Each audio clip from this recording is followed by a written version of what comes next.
FIFA world cup prediction contest powered by Circle মার্টে আজকের অনুষ্ঠানে উপস্থাপক হিসেবে রয়েছি আমি মোহাম্মদ কামরুল ইসলাম এবং আমাদের সাথে রয়েছেন আমাদের ফ্রান্স ভার্সেস মরক্কো ম্যাচের প্রেডিকশন কন্টেস্টের উইনার ফারদিন এহসান।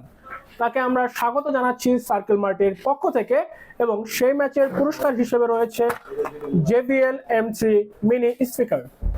একজন পর্তুগাল ফ্যান হিসেবে এবং একজন ক্রিস্টিয়ানো রোনালদোর ফ্যান হিসেবে আপনারা ফিফা ওয়ার্ল্ড কাপ 2026 যে রাউন্ড অফ 16 থেকে ছিটকে গেলেন, এই বিষয় নিয়ে আপনার অনুভূতি কি?